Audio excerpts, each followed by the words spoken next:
Setiap Natal, Gereja Katedral Jakarta selalu menjadi sorotan. Pasalnya, gereja ini selalu ramai dan dipenuhi oleh jemaat yang melakukan ibadah di hari raya Natal. Gereja Katolik pertama di Batavia ini memang menarik untuk ditelisik. Tidak hanya sekedar keindahan bangunannya saja, tetapi juga sejarahnya. Secara umum, bangunan gereja katedral berciri Eropa dengan gaya neogotik. Dibangun oleh arsitek bernama Insinyur M.J. Hulswit, bangunan gereja katedral dilengkapi daun pintu yang menjulang tinggi dan banyak jendela. Jendela-jendela tersebut dihiasi dengan lukisan yang menjelaskan tentang peristiwa jalan salib yang pernah dialami oleh Yesus Kristus. Sejak tahun 1993, gereja yang terletak di Jalan Katedral Pasar Baru Sawah Besar Jakarta Pusat ini ditetapkan sebagai bangunan cagar budaya yang dilindungi pemerintah. Gereja Katedral merupakan salah satu warisan budaya Indonesia yang patut dijaga dan dilestarikan. Di dalamnya terdapat perpustakaan dan museum yang menjelaskan sejarah penyebaran ajaran Katolik di tanah Jakarta.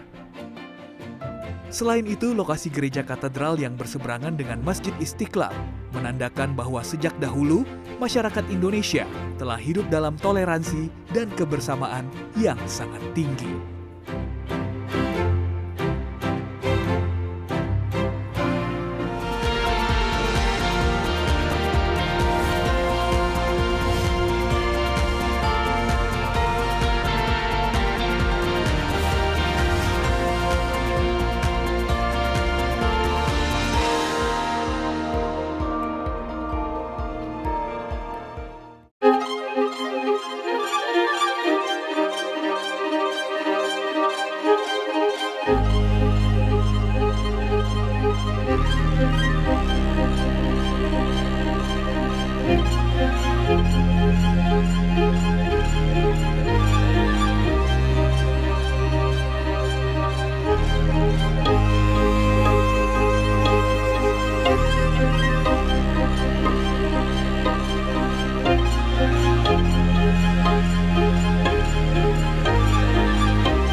Pada tanggal 25 Desember seluruh umat Katolik dan Kristiani di seluruh dunia termasuk di Indonesia merayakan Hari Natal. Dan Hari Natal tentu saja merayakan kelahiran Tuhan Yesus Kristus. Dan ini merupakan momen yang tentu saja sangat membahagiakan. Momen di mana kita mendambakan perdamaian di dunia. Sebuah kabar yang berisi sukacita.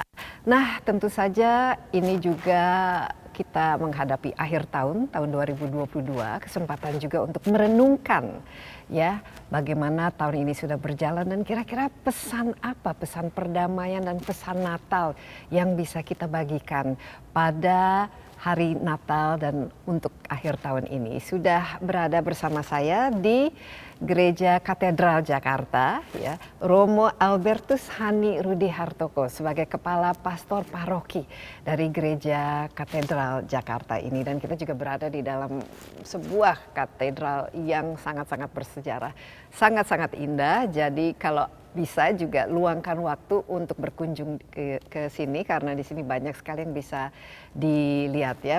Betul ya, Romo ya, ini luar biasa indahnya. Nah, Romo, apa kabar? Sehat selalu? Baik, sehat. Puji Tuhan, Mbak Desi juga sehat. Iya, sehat. Dan kita penting ini harus sehat karena ya, COVID juga masih, sekarang angkanya juga masih ada kenaikan. Kita harus selalu mewaspadai. Romo, sebelum kita bicara mengenai tema Natal dan lain sebagainya, terus terang ini mungkin pertama kali saya melakukan wawancara di dalam katedral ini, ke gereja ini. Kita Katolik ya di sini gereja katedral. Ya, mungkin bisa cerita sedikit mengenai sejarahnya karena ini gedung ini sangat-sangat bersejarah bahkan ratusan tahun dan tentu saja apa kira-kira yang bisa disampaikan mengenai sejarah dan makna dari katedral ini. Ya, kita sekarang berada di Gereja Katedral Jakarta dengan nama pelindung Santa Pranmera diangkat ke surga.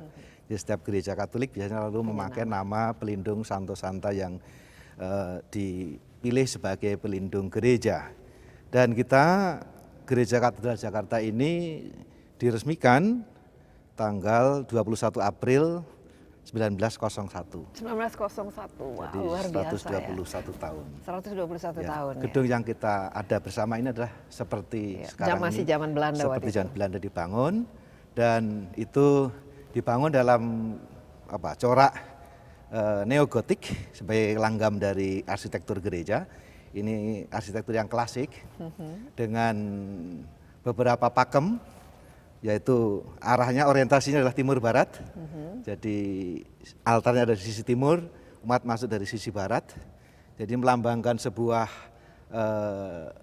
dari pagi fajar kebangkitan Kristus bangkit terang, lalu pada sisi barat tenggelam. Jadi itu juga arah yang umum dalam gereja yang Memang klasik. pakemnya demikian. Dan ini bentuknya Dan bentuknya adalah salib. ya? Salib. Itu adalah satu format atau langgam yang klasik dalam tradisi gereja Katolik, sehingga kalau dilihat dari udara itu seperti ada salib. Gitu, ya. Lalu di ujungnya adalah altar ini. Jadi itu sebagai model umum.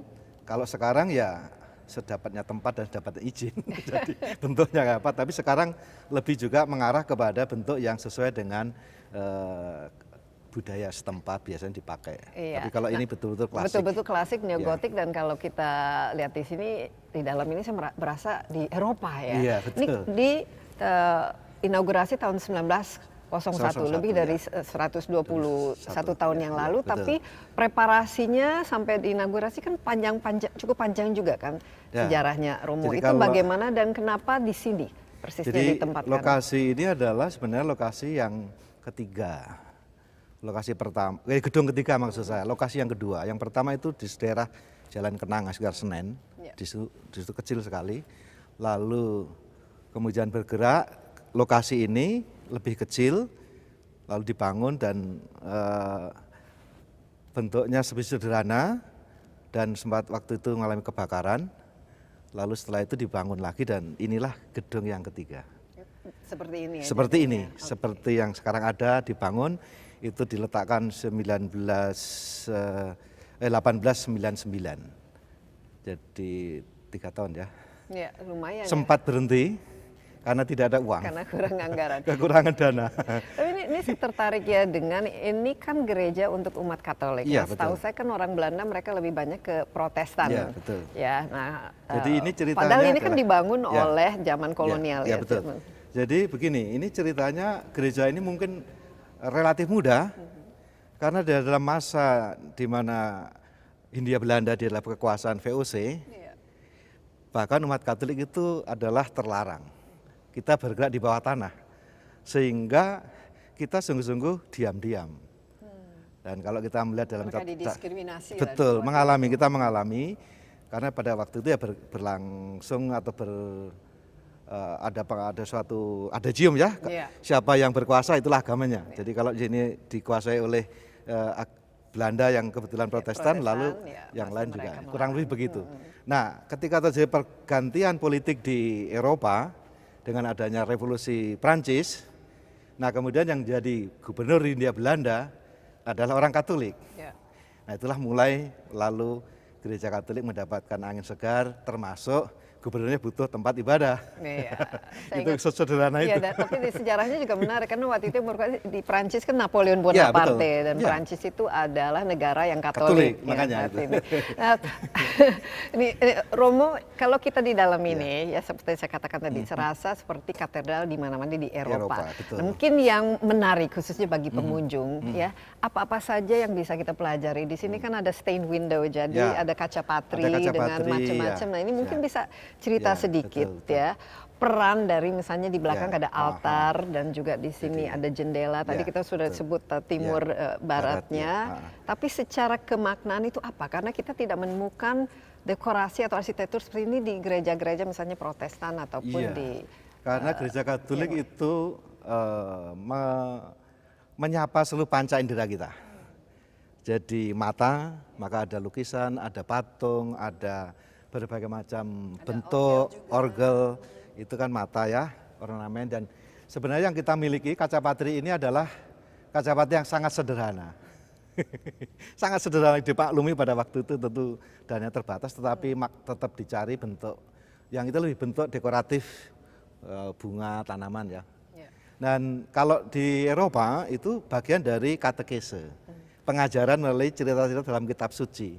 Sehingga orang melihat itu menjadi diajak untuk merenungkan kitab suci, kisah-kisah Secara dalam visual kitab ya, suci betul. divisualkan.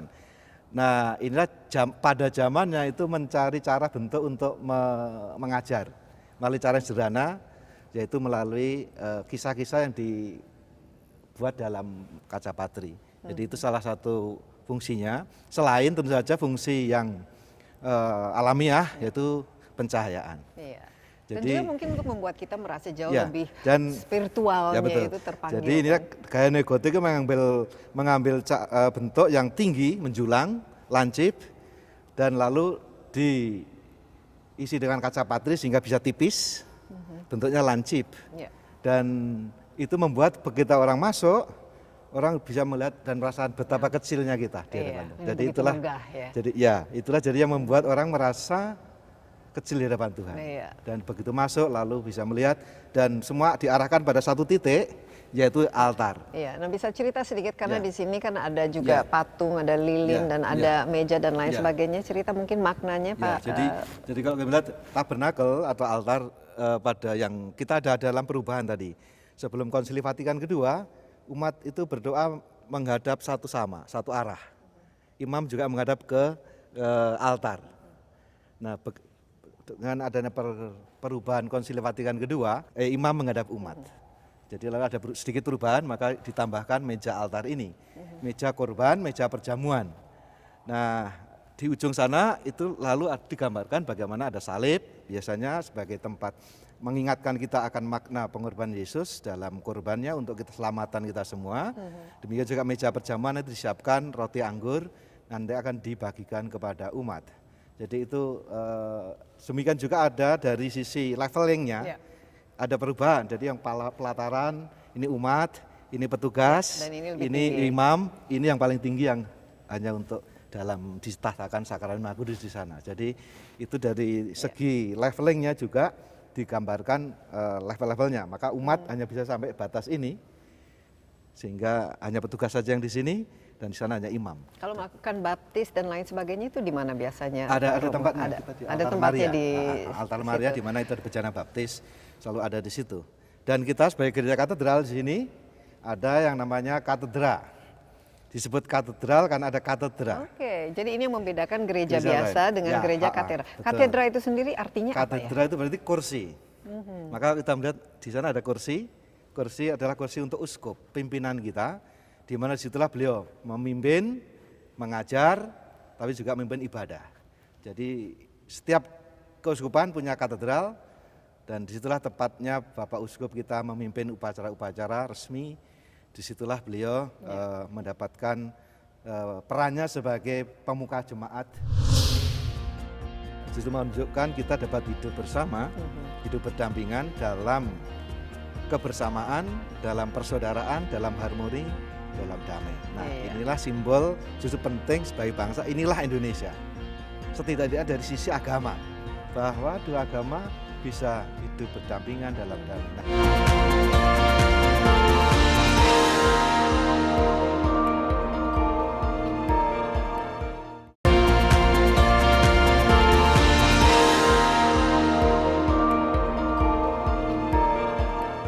Ya, peran pastor itu sebenarnya apa, Romo? Romo kan ini pastor paroki khusus untuk Ya. Katedral Jakarta Jadi kalau ini. di- Apa saja ya. tugasnya dan di bawah mana Ya. gitu kalau Jadi- organisasi kegerejaannya? Iya, betul.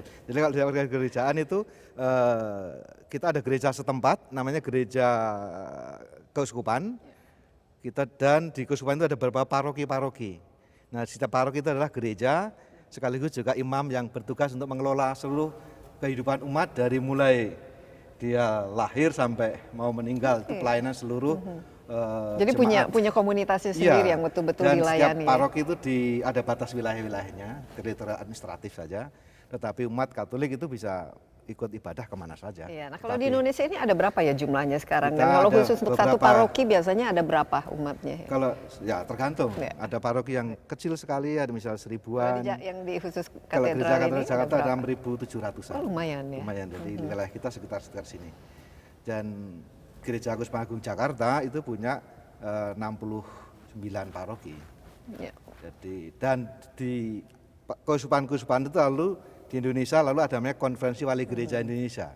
Itulah semacam perkumpulan paguyuban keuskupan-keuskupan di Indonesia. Jadi kalau ditotalkan ada berapa sekarang umat 34 Jakarta? kalau tidak salah ya. Ya, kalau ke seluruh umat Katolik di seluruh Indonesia ada datanya kira-kira berapa kita? Kalau keuskupan Agung Jakarta itu sekitar 500-an ribu.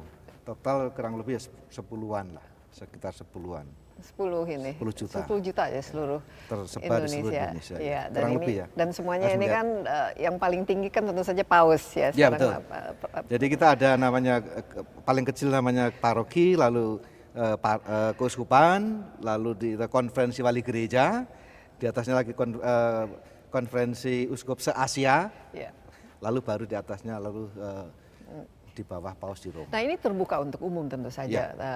Romo. Jadi bisa juga orang datang Oh, ya, yang bisa, non bisa. Ya, Katolik ataupun non Kristen bisa datang Bisa. untuk apa saja hal yang menarik yang bisa didapatkan di sini. Saya tadi masuk lihat ada museum di situ. Ya, di komplek katedral ini ada tentu saja gereja ini sendiri, lalu ada juga museum, di sana ada beberapa koleksi-koleksi kita, dan juga ada narasi, ada juga beberapa namanya artefak-artefak yang kita miliki. Contohnya seperti Dalam rangka juga ada tempat buku ibadah yang kuno, lalu ada juga pakaian-pakaian yang dipakai dalam ibadah, peralatan-peralatan liturgis, juga memorabilia dari para pimpinan kita yang sudah mendahului kita semua, begitu ada beberapa itu.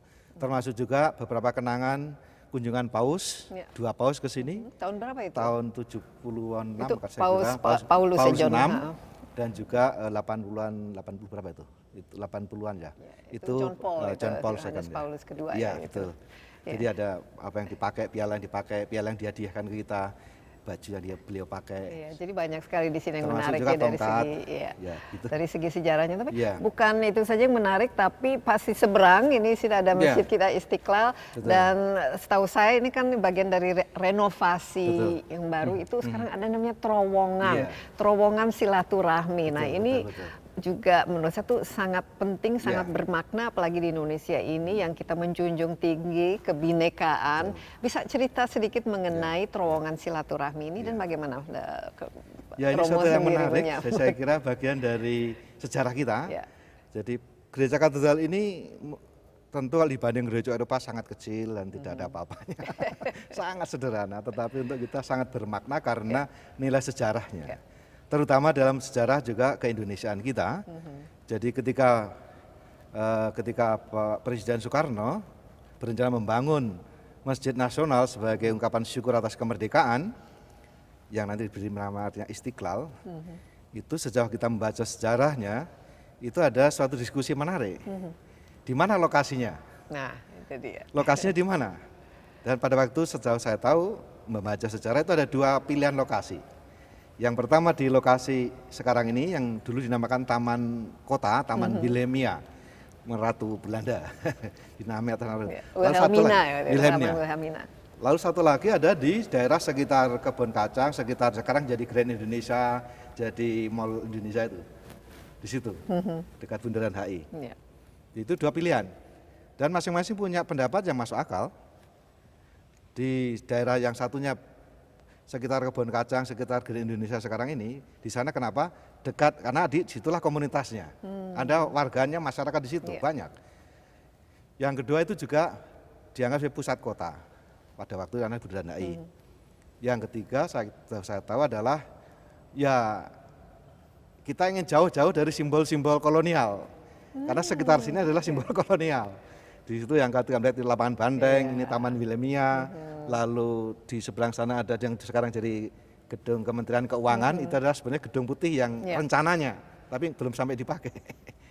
Jadi itu yang satu. Yang kedua adalah pandangannya mengatakan justru Bung Karno bahwa lokasinya justru harus mendekat ke gereja Katolik yang sudah ada.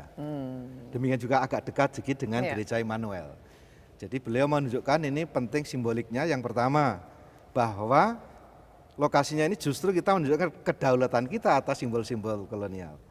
Yang kedua adalah justru menunjukkan kita dapat hidup bersama, hidup berdampingan dalam kebersamaan, dalam persaudaraan, dalam harmoni, dalam damai. Nah, Iya. inilah simbol justru penting sebagai bangsa, inilah Indonesia. Setidaknya dari sisi agama, bahwa dua agama bisa hidup berdampingan dalam damai. Nah, Jadi itu betul-betul simbol fisik simbol dari kebinekaan kita, Iya, kerukunan betul. antar umat, dan sekarang lebih dekat Nah, lagi harusnya karena setelah dengan adanya dari terowongan. idenya itu, lalu muncul ketika ada proyek renovasi besar-besaran, ya kita seringkali banyak diskusi, banyak silaturahmi dengan pengurus dan juga dengan imam besar, pengurus di sana dan bapak imam besar. Lalu ketika ada rencana membuat basement, itu pertama-tama yang ditunjuk lokasi oleh PUPR adalah yang menjauh dari katedral, yang mendekati ke arah batas yang barat, Ya. sisi barat. Tapi Bapak Imam Besar mengatakan tidak, harus mendekat ke katedral. Paling nggak supaya kalau nanti ini bisa kita pakai sama-sama, Iya. dan itu selama ini sudah terjadi, sehingga bisa pakai nyebrangnya tidak terlalu jauh. Jadi kita bisa nyebrang sebenarnya dari Naik, katedral ya. Nah, lalu ketika dalam diskusi itu muncul ide, kenapa tidak kita terusin aja supaya bisa menghubungkan dua halaman saudara-saudara ini.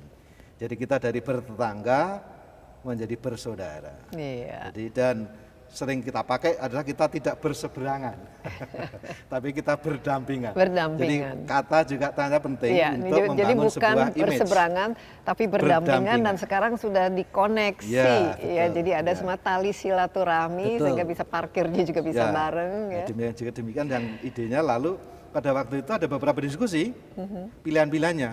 Yang pertama yang sebenarnya paling murah biayanya dan paling bagus, tetapi itu paling sulit direalisasi. Yaitu apa? Kita menutup jalan ini dan itu menjadi plaza bersama. Iya. Itu Jadi sekarang sebab- bukan tidak berseberangan, berdampingan juga sebenarnya tidak dalam satu Iya, lokasi ya, sekarang. Jadi, Iya. itu jadi ada Menarik, rencana begitu. iya. Tetapi Belum belum terrealisasi. terrealisasi karena traffic Iya. terlalu berat mengalihkan. Iya, nah itu selalu kuncinya kemacetan biasanya di sini. Iya. Tapi Lalu- semoga ke depan Iya. ini bisa Nah, dijadikan moga-moga dari. nanti kalau ibu kota pindah ya mungkin trafficnya berkurang. Nah itu kita siapa betul-betul, siapa tahu. betul-betul hidup dalam Iya. satu inilah, satu jangkauan Iya, gitu. betul. Lalu yang kedua ada rencananya jembatan sebenarnya. Juga baik, tetapi dari sisi visual tidak boleh. Iya. Karena itu mengganggu pandangan dua ikon. Jadi kelihatan ada sesuatu yang mengganggu pandangan. Natal juga bisa berarti kita adalah selain back to God ya, kita kembali ke Tuhan, back to family, dan juga back to nature.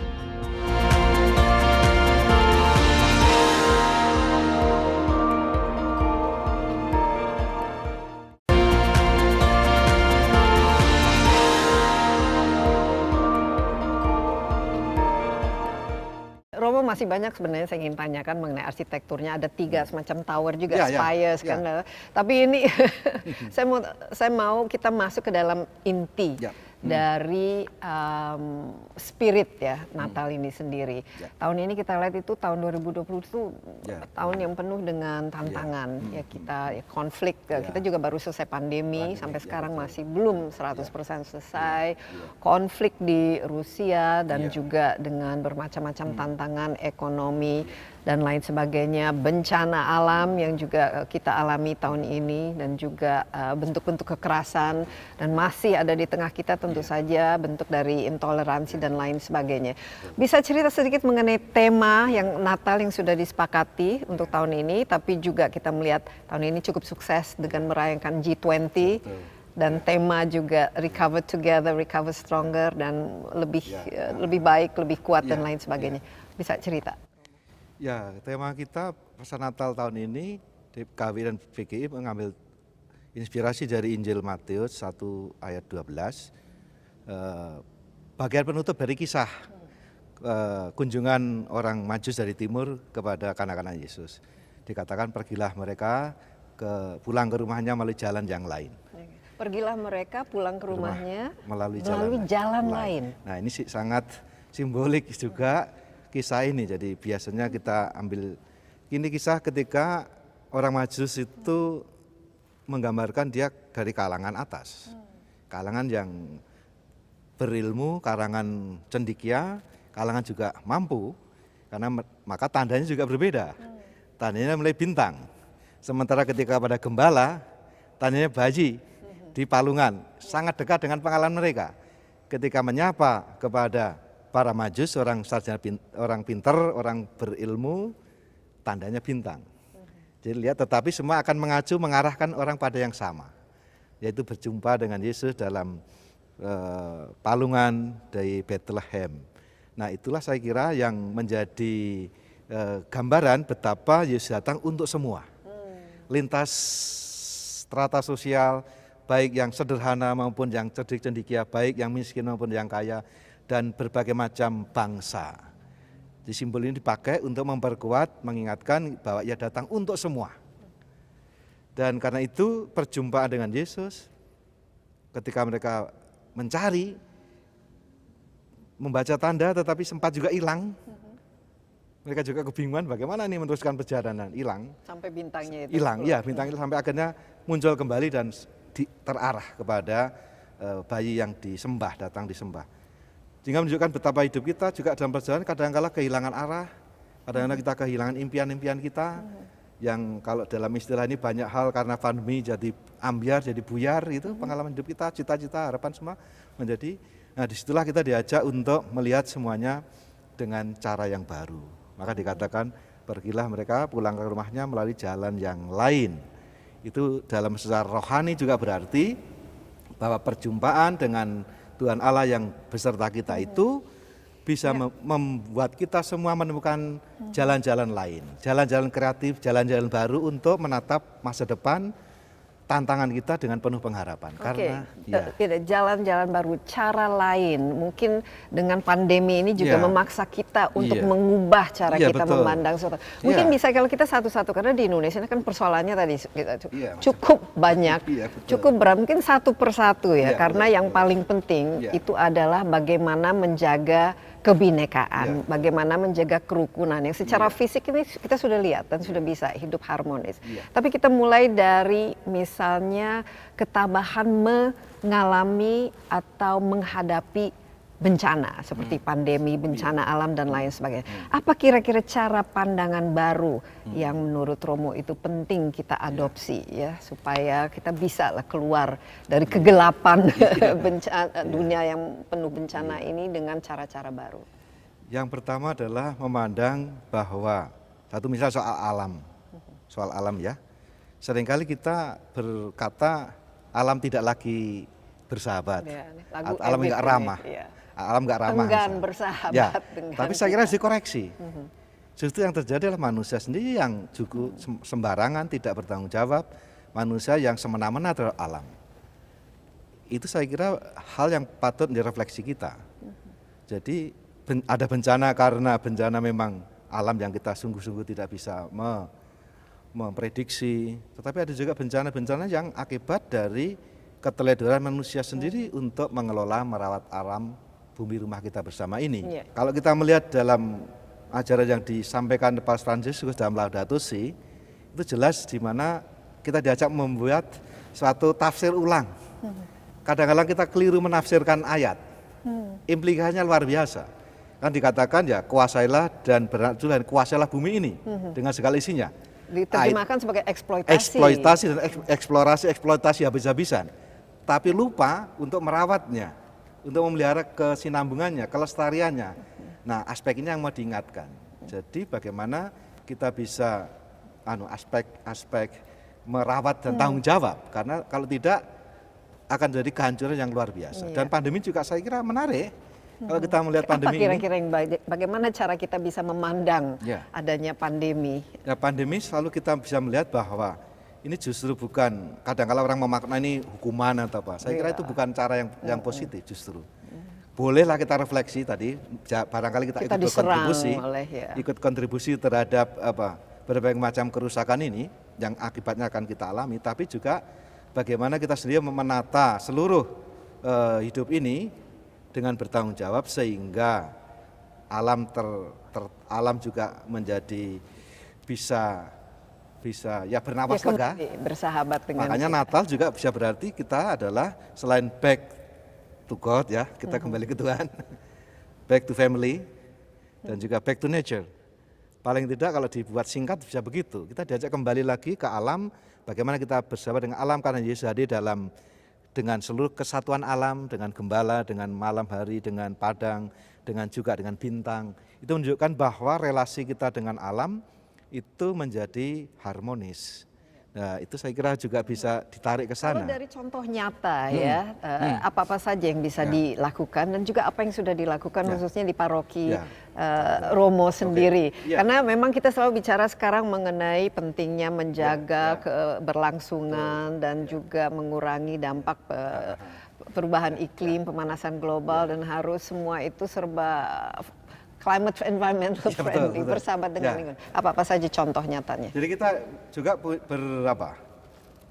bermimpi juga bahwa gereja ini gereja ramah lingkungan, green church gitu ya, gereja yang ramah lingkungan. Salah satu yang kita coba adalah gerakan kita bagaimana kita sungguh-sungguh mengedukasi umat supaya memilah sampah, mengolah sampah dengan baik, mengurangi sampah juga.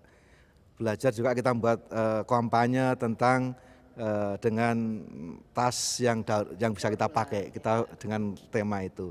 Demikian juga energi, misalnya kita seluruh komplek katedral ini sekarang sudah siang hari sudah di cover dengan energi PLTS, tenaga surya, solar panel. Oh, sudah ada, seluruhnya tercover. Itu dalam rangka kita ingin mengurangi emisi, tapi juga kita ingin berkomitmen terhadap energi yang bersih, baru, lestari. Dan kita jadi walk the talk lah, bukan hanya menghadapi. Jadi makanya ini penting karena bagi kita jangan yang ngomong doang. Mari kita wujudkan harus yang ada bisa kita buat. Termasuk juga keluarga, di mana kita di komplek ini kalau kegiatan sedapat mungkin bawa tumbler sendiri. Dan ini sering dipakai ini untuk seberapa sering ini ada umat datang sini? Setiap hari dikunjungi setiap hari kita atau ada hanya kegiatan hari pagi Minggu sore, ada untuk misa pagi dan sore jam 6 dan jam 6 sore. Lalu kalau Minggu itu ada Sabtu sore 2 kali, jam 16 dan jam 18, Minggu pagi 3 kali, yaitu jam 6, 8.30, 10.11, sore hari, malam hari dan 2 kali lagi. Ya? 17 dan 19 selalu penuh.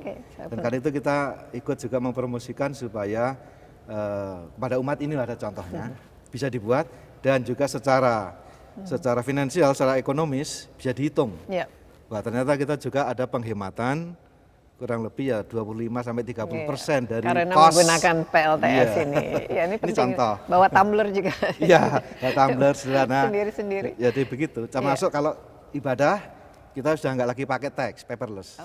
Jadi pakai ini silakan. Bawa ini. Ya, bawa HP. Jadi kalau sekarang dulu, kalau ibadah menarik sekarang. Kalau dulu sebelum pandemi ya terutama, kan masih ada kertas semuanya. Tapi begitu setelah ada pandemi, tidak ada lagi kertas. Langsung semua pakai gadget. Dulu sebelum pandemi, orang pakai gadget itu dia akan dipandangi dengan penuh. asal nggak main game saja pas waktu ibadah. Nah, sekarang semua harus pakai ini untuk mengikuti dan saya kira menjadi baik. Kita semua bersaudara. Jadi disitu letaknya bahwa termasuk refleksi tentang agama. Agama yang mestinya memiliki kekuatan untuk menyatukan, mendorong orang untuk ikut membuat transformasi sosial masyarakat, untuk kesatuan, konsolidasi masyarakat.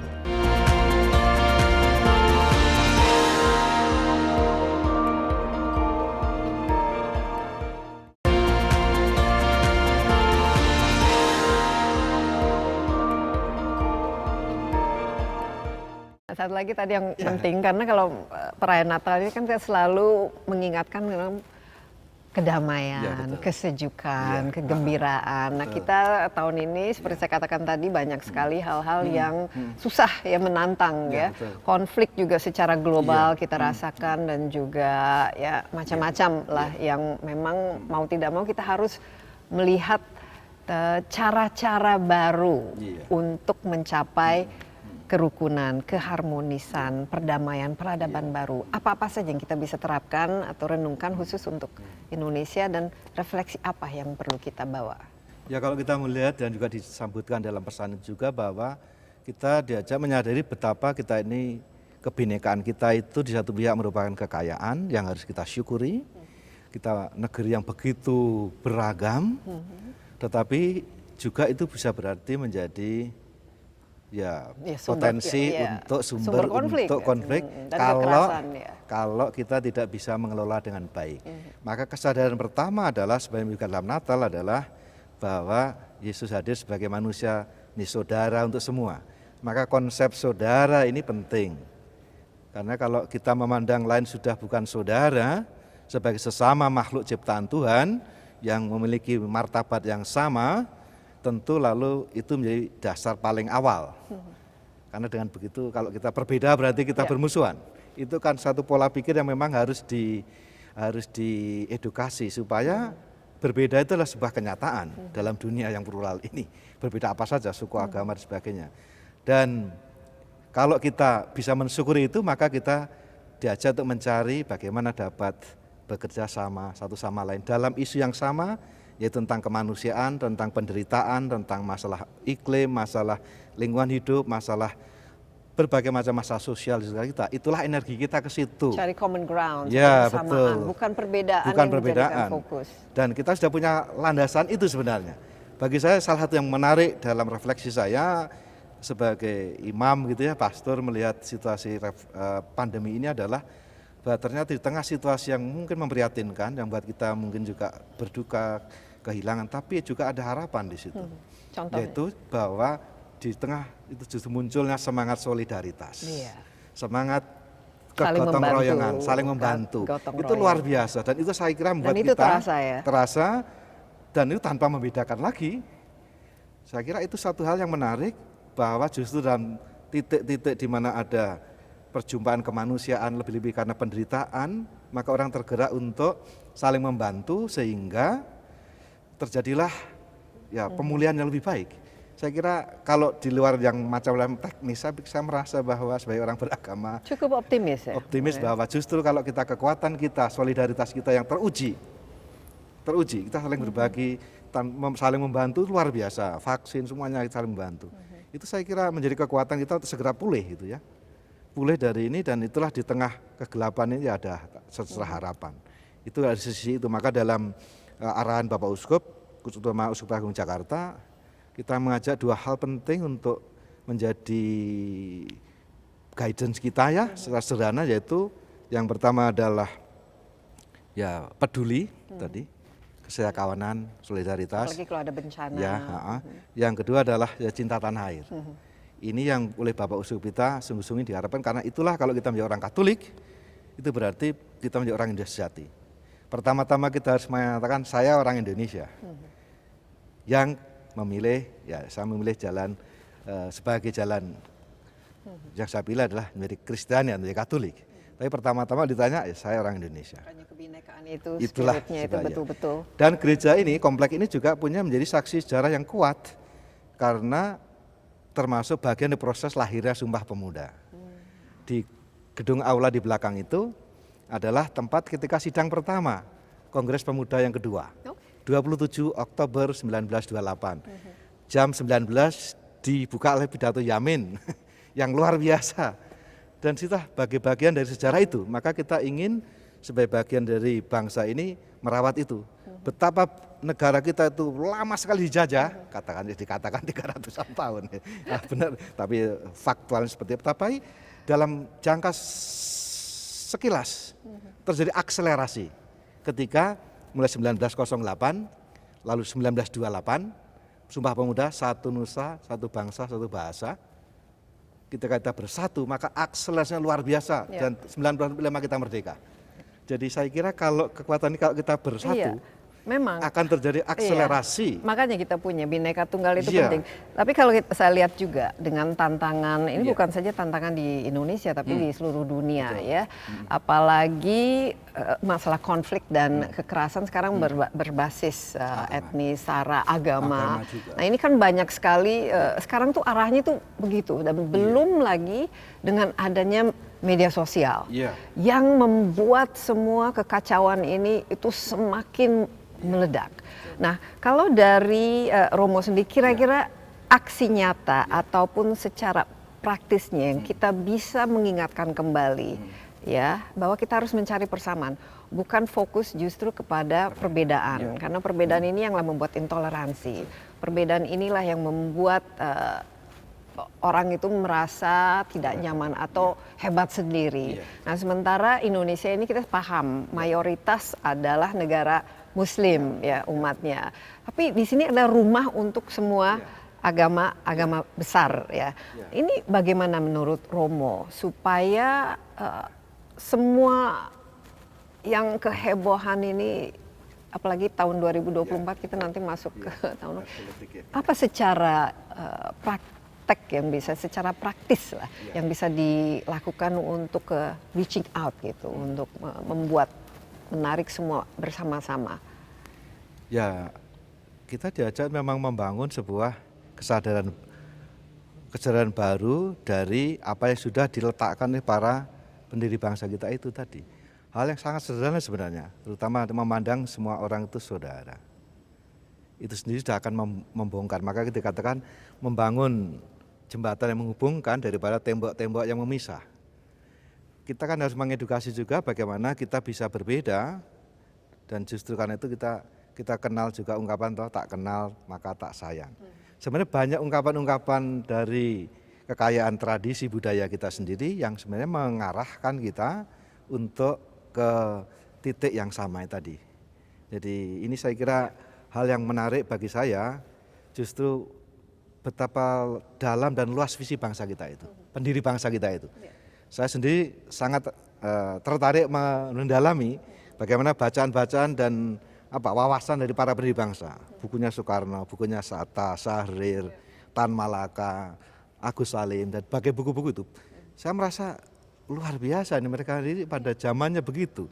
Kenapa generasi sekarang ini narasinya menjadi begitu sempit dan picik begitu? Itu yang bagi saya prihatin terus terang. Padahal sekarang sangat terkoneksi. Padahal sudah terkoneksi. Itulah itu yang mereka dulu tidak punya jaringan. Semakin tersegmentasi, polarisasi. Polarisasi. Menurut Romo itu apa yang harus dijadikan bahan refleksi? Mungkin kalau dari sisi umat beriman, kita ini barangkali terlalu gaduh. Kalau dalam refleksi iman ya, rohani itu ya kita terlalu gaduh, tetapi kurang hening. Ya. Bahwa kita ada kesempatan kita untuk berkontemplasi, kita kesempatan untuk juga menarik diri dari segala ini dan lalu melihat dalam perspektif yang lebih luas. Saya kira ini yang bagi saya penting untuk bangsa ke depan ini, bagaimana kita juga mengisi tadi, maka ruang-ruang publik, ruang-ruang media sosial dengan narasi-narasi yang positif. Bukan justru sebaliknya, karena itu sangat mudah itu. Dengan viral dari mana padahal belum tentu benar. Kita dibanjiri berbagai macam informasi, tapi kita kurang refleksi. Kita cepat bereaksi. Padahal belum tentu benar loh itu. Iya. Nah itu kan sangat karakternya dari media sosial begitu, cepat sekali dan belum tentu isinya juga. Baik, maka kita sekali juga dalam level kita sendiri selalu mengatakan supaya kita bijak dan cerdas bermedia. Nah, tapi mengajarkan umat ini kan setiap agama tentu semua agama kan mengajarkan kasih. Betul. Ya, dan juga toleransi, hidup bersama dan juga saling menyayangi, perdamaian ini kan lah inti dari spirit dari agama itu. Tapi ya secara dalam kehidupan realnya, prakteknya itu ternyata intoleransi, radikalisme dan juga ingin menang sendiri. Nah, ini bagaimana mengajarkan umat, karena setiap agama punya ini ekstrim pemikiran yang ada. Sebenarnya justru kita bertolak belakang dengan spirit agama. Justru kita diajak dalam dokumen terakhir yang disampaikan Bapak Paus Fransiskus, baik dalam dokumen Abu Dhabi bersama imam besar di Al-Azhar itu, maupun juga dokumen tentang Fratelli Tutti. Menarik, judulnya adalah Fratelli Tutti, bahasa Itali, yang berarti kita semua saudara, bersaudara. Jadi disitulah letaknya bahwa termasuk refleksi tentang agama. Agama yang mestinya memiliki kekuatan untuk menyatukan, mendorong orang untuk ikut membuat transformasi sosial masyarakat, untuk memberi kesatuan, konsolidasi masyarakat. Tapi seringkali justru dipakai lah ini ketika agama dipakai atau disalahgunakan atau bahkan dimanipulasi untuk menggerakkan sentimen agama yang memang sangat kuat ini, tidak bisa dihindari. Kita ingin supaya kita sungguh-sungguh semakin boleh bersaudara, semakin boleh hidup dalam damai. Saya kira itu kalau kita ada damai di hati, damai di bumi, negeri kita juga damai dan kita ingin negara kita energinya untuk membangun dan bukan untuk bertengkar satu sama lain.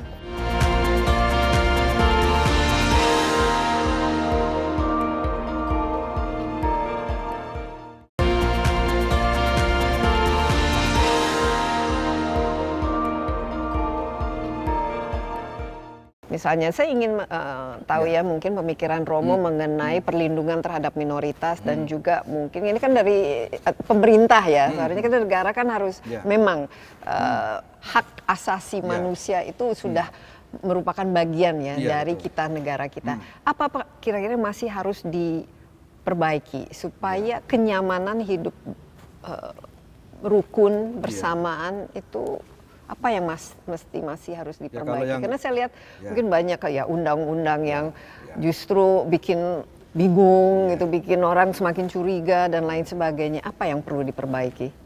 Ya tentu saja pertama-tama pemerintah harus hadir memastikan bahwa seluruh pilar-pilar kebangsaan itu betul-betul dijaga, jangan malah dibahayakan. Pilar-pilar yaitu sendi dasar Pancasila, Bhinneka Tunggal Ika, dan seterusnya itu adalah memang harus hadir pemerintah, negara, karena kita sudah sepakat bahwa negara ini adalah negara kebangsaan, di mana rumah besar Indonesia untuk semua.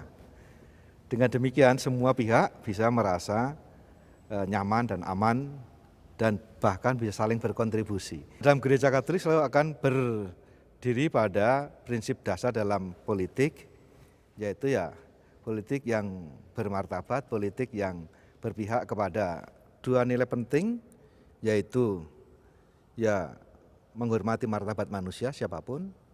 Yang kedua adalah memperjuangkan kepentingan umum, kita sebut sebagai bonum commune. Itulah yang mestinya, dan sebenarnya kita juga punya 5 ajar. Kalau Indonesia punya Pancasila 5 sila, kita dalam Gereja Katolik punya 5 nilai, disebut ajaran sosial gereja. Inilah nilai-nilai yang harus kita terapkan, kita carikan jalannya bagaimana diwujudkan dalam hidup bersama-sama, hidup bermasyarakat, juga dalam politik, ekonomi dan seterusnya. Yaitu 1, prinsip menghargai martabat manusia. Manusia. Tidak boleh dikorban apapun, maka itu menolak diskriminasi, menolak persekusi, menolak kekerasan dan apapun yang mengorbankan hak-hak dasar manusia. Yang kedua adalah bonum commune, yaitu kesejahteraan bersama.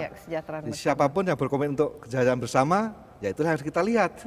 Bagaimana track recordnya, bagaimana rekam jejaknya. Yang ketiga adalah solidaritas, membangun sikap saling peduli satu sama lain, dan itu yang harus kita bangun. Tanpa membedakan, justru penderitaan, tantangan adalah titik yang mempersatukan kemanusiaan. Yang keempat adalah keperpihakan kepada mereka yang lemah, yang kurang beruntung. Ya, ini dia masalah keadilan. Ya, keadilan. Jadi mirip-mirip sebenarnya dengan Pancasila. Dan yang kelima adalah kepedulian terhadap lingkungan hidup. Jadi ajaran gereja dalam bidang bermasyarakat, berpolitik, ekonomi, semua seluruh dunia Katolik akan mengacu pada 5 nilai ini. Maka kalau kita mendorong kepada mereka yang berkontestasi, mereka yang juga partai politik, ya tolong bagaimana nilai-nilai ini Anda bisa perjuangkan. Kalau itu ini ya kita dukung. Tetapi kita tidak akan pernah mendukung si A, si B, si C. Partai A, partai B, partai C, nggak pernah.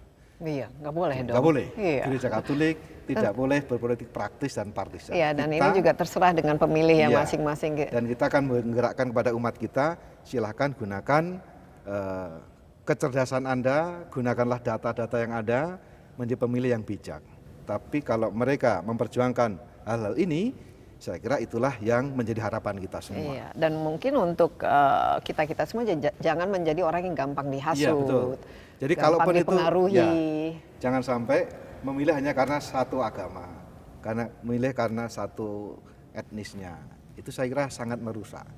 Dan justru kita diajak untuk sampai suatu ketika kita kompetisi pada nilai-nilai ini bagi kami. Tidak lagi bertanya ini agamanya apa, sukunya apa. Yang penting kan semua orang Indonesia. Iya. Berkompetisi harus dengan nilai-nilai kemanusiaan itu ya, sendiri. Justru itulah mestinya bagi harapan kami adalah bahwa ketika nanti terjadi sebuah itu gagasan ide, gagasan visi. Jangan lagi, nah saya kira kita akan ke sana. Kita akan ke sana. Dialog antar agama Iya. ini bagaimana Iya. Romo? Kita kan juga sambil melihat berefleksi ke Iya. belakang tapi harapan ke depan supaya lebih rukun lagi. Biasanya kan komunikasi, Iya. dialog, Dialog, terus-menerus mengingatkan, saling memahami. Biasanya tadi Iya, betul. tidak kenal maka Betul, tidak sayang. Iya. Apa-apa yang harus kita perbaiki dalam hubungan kita bermasyarakat, khususnya hubungan Iya. antar agama? Bahwa kita itu titik temunya adalah bahwa kita tuh sama-sama manusia.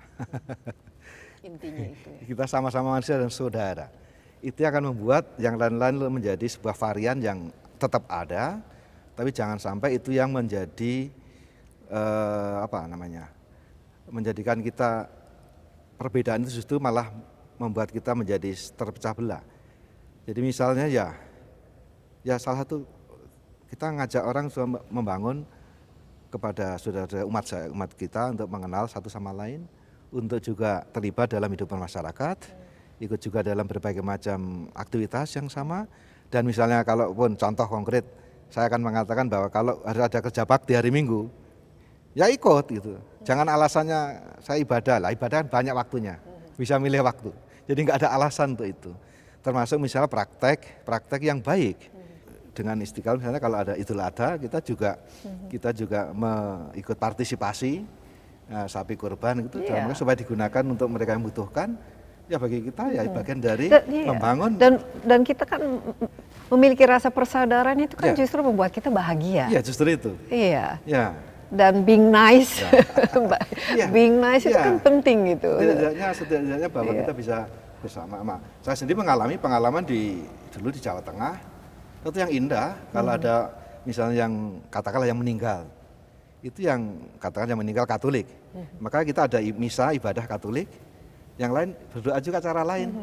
Nanti setelah selesai doanya, lalu kita sama-sama makan. Itu sebagai sesuatu yang indah dan bisa kenapa tidak? Jadi sama juga kebaliknya kalau itu inti pengalaman-pengalaman yang seperti ini hidup bersama itu harus dibangun dan itu sebenarnya ada di tengah-tengah kita. Iya. Ada itu. Dan ini tentu membuat kita happy itu sebenarnya itu ya. Justru sebagai hidup kita hidup beragama, menghidup agama dengan damai, dengan gembira, tidak dengan tegang, tidak dengan marah-marah, tapi dengan rileks, dengan senyum gitu. Iya, memang membuat hidup itu jauh lebih indah ya daripada perasaan kecurigaan, kebencian, tidak suka dan lain sebagainya. Itu justru membuat suasana hati tidak enak ya. Nah, mungkin terakhir apa saja nanti ini untuk hari Natal, apa ini kegiatannya nanti di sini dan mungkin bisa di-share sama kita. Dan 25-nya pagi itu pukul 8.30 misa dipimpin Bapak Kardinal, misa pontifikal, lalu pukul 11 dan pukul 17. Itu mengenai rangkaian ibadah malam Natal dan Natal. Dan kita terbuka untuk umat yang mau hadir dan kita beritahu bahwa sebelum misa yang pertama itu akan ada kunjungan dari pejabat gubernur bersama Kapolda dan Pangdam Jaya. Saya kira bagian dari kita syukuri inilah tanda bahwa kita semua negara hadir dan kita semua dapat merayakan Natal dengan tenang gitu, dengan damai, sukacita. Kita harapkan begitu, tentu saja tidak ada gangguan apapun, ya semua merasa aman, merasa happy, merasa damai, apalagi kita juga menyongsong tahun baru. Mungkin Romo terakhir ada resolusi untuk tahun depan, bukan untuk gereja saja, tapi secara pribadi apa wish list untuk tahun depan yang Ya, untuk tahun depan kita ingin supaya kita sungguh-sungguh semakin boleh bersaudara, semakin boleh hidup dalam damai. Saya kira itu, kalau kita ada damai di hati, damai di bumi, negeri kita juga damai dan kita ingin negara kita energinya untuk membangun dan bukan untuk bertengkar satu sama lain. Iya, pesan yang sederhana tapi sangat-sangat penting. Karena kalau ini dilupakan, wah kacau ini. Romo, terima kasih banyak atas insight-nya dan juga tentu saja selamat Hari Natal. Terima kasih, Mbak. Ya, dan semoga damai di bumi dan kita ingat pesan Romo tadi, kita juga harus bersahabat dengan alam. Tentu saja mendekatkan diri dengan Tuhan tapi juga bersahabat dengan sesama manusia. Sekali lagi terima kasih banyak Romo Hani, Kepala Pastor dari Paroki ya, Gereja Katedral Jakarta. Ya demikian Insight with Desi Anwar kali ini. Anda juga dapat menyaksikan acara ini di cnnindonesia.com dan juga di YouTube CNN Indonesia Insight with Desi Anwar. Terima kasih banyak. Stay safe. Bye-bye.